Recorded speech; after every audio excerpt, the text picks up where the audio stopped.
Hello, welcome back to the reading of the poem of the Man God, written by Maria Valtorta, Volume 3, Chapter 324, Part 2, Return of the 8 Apostles, and Arrival at Achzib.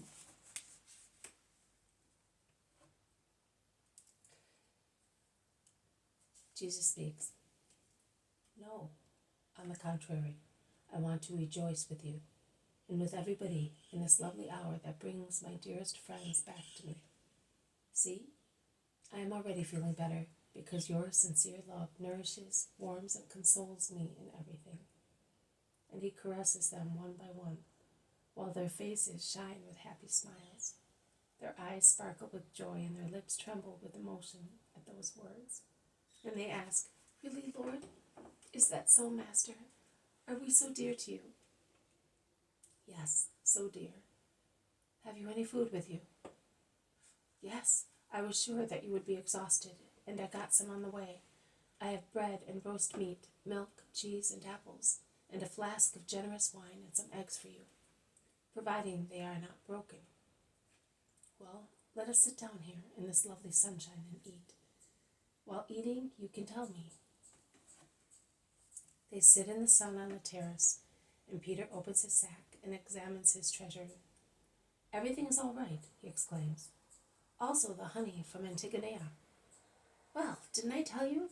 On our way back, if they had put us in a barrel and had got a madman to roll it, or if they had put us in a boat without oars, even if the boat leaked and there was a storm, we would have come home, we would have come back safe and sound. But going there, the more I think of it, the more convinced I am that the demon was interfering with us, to prevent us from going with those two poor wretches." "Of course, on our way back there was no purpose," confirms the zealot. "Master, did you do penance for us?" asks John, who is so intent in contemplating Jesus that he forgets to eat. "Yes, John, my thought followed you. I perceived your dangers and your affliction. I helped you as I could." "Oh, I felt it. I even told you. Do you remember?" "Yes, it is true," they all confirm. "Well, you are now giving back to me what I gave you." "Did you fast, Lord?" asks Andrew. "Of course he did. Even if he wanted to eat, as he was without money in a cave, how could you expect him to get food?" replies Peter. "All for our sake? How sorry I am," says James of Alphaeus. "Oh no, do not worry. I did not do it for you only, but for the whole world as well, as I did when I began my mission. So I did now. Then at the end I was assisted by angels. I am assisted by you now, and believe me, it is a double joy to me, because the ministry of charity is unbreakable by angels. But it is not so easily found among men. You are practicing it, and from men, for my sake, you have become angels, having chosen to be holy at all costs.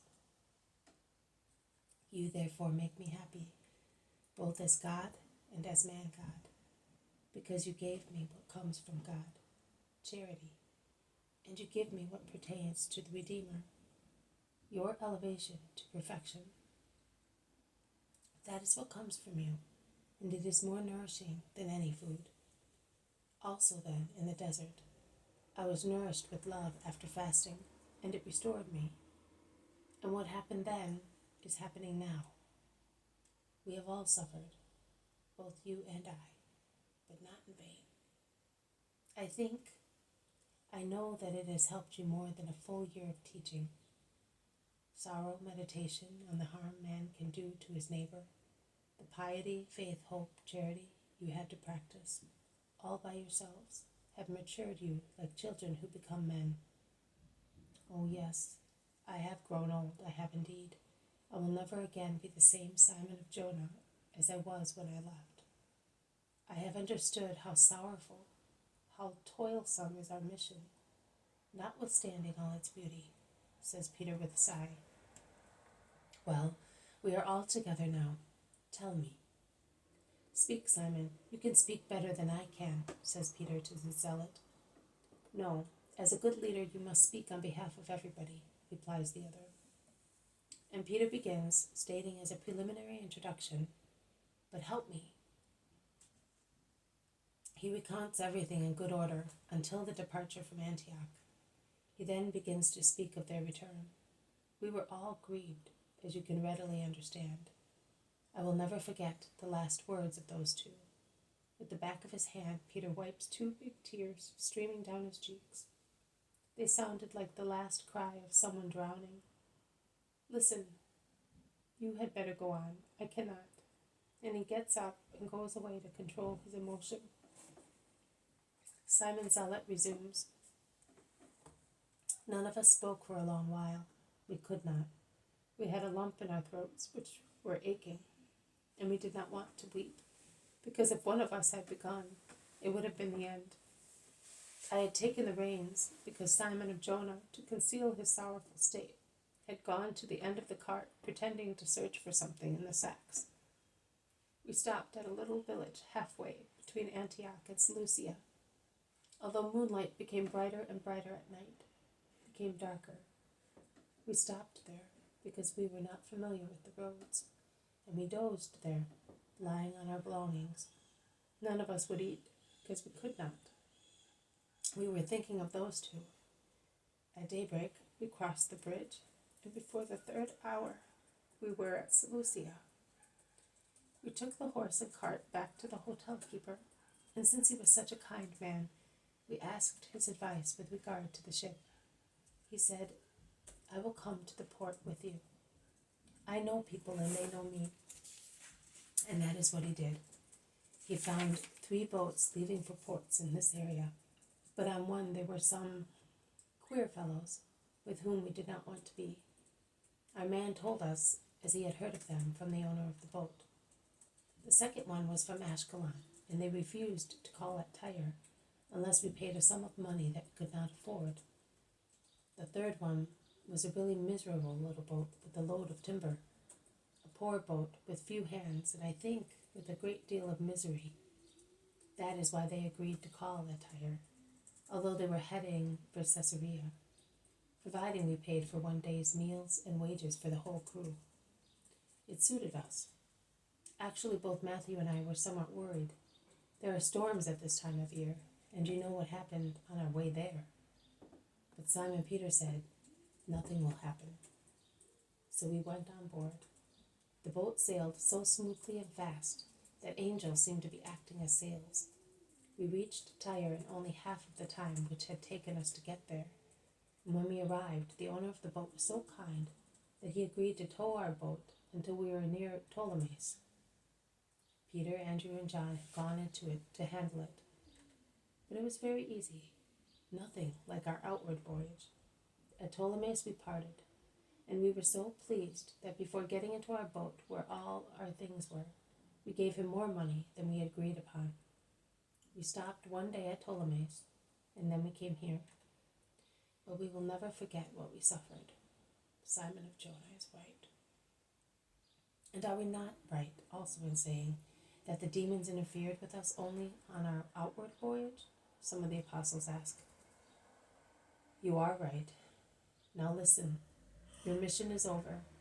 We shall now go towards Jipthahel, waiting for Philip and Nathanael, and we must do that at once. Then the others will come. In the meantime, we shall evangelize here, at the borders of Phoenicia, and in Phoenicia itself. But what has recently happened is to be buried in your hearts forever. You shall not reply to anybody inquiring about it. Not even to Philip and Nathanael? They know that we came with you. I will speak to them. I have suffered very much, my dear friends, as you have seen yourselves. With my suffering, I paid for John's and Syntyche's peace. Do not let my suffering be useless. Do not overburden my shoulders with another weight. I have already so many, and their weight becomes heavier day by day, hour by hour. Tell Nathanael that I have suffered very much. Tell Philip and tell them to be good. Tell the other two. If you tell them that you have understood that I have suffered and that I confirmed it, you are telling them the truth. Nothing else is needed. Jesus is speaking wearily. The 8 look at him sorrowfully, and Peter dares to caress his head, standing behind his back.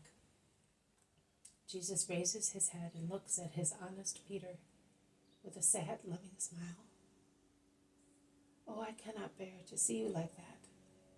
It seems I feel that the joy of our reunion is over, and that only its holiness is left. Well, let us go to Achzib. You will change your clothes, shave your cheeks, and tidy your hair. You cannot stay like that. I cannot bear to see you like that. You look like one who has escaped from cruel hands, like one who has been beaten or is exhausted. You look like Abel of Bethlehem in Galilee, freed from his enemies.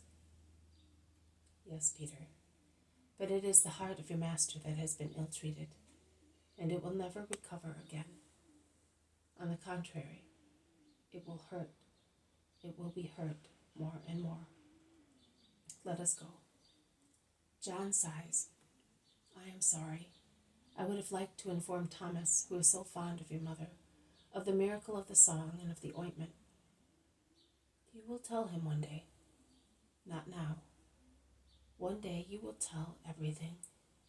You will then be allowed to speak. I myself will say to you, go and tell everything you know. In the meantime, see the truth in the miracle. That is the power of faith. John and Syntyche calmed the sea and cured the man, not by means of words or of the ointment, but through the faith with which they mentioned the name of Mary and made use of her ointment, and also because your faith was there as well, and your charity. Charity towards the injured man, charity towards the Cretan. You saved the life of the former and tried to give faith to the latter. But if it is easy to cure bodies, it is very difficult to cure souls.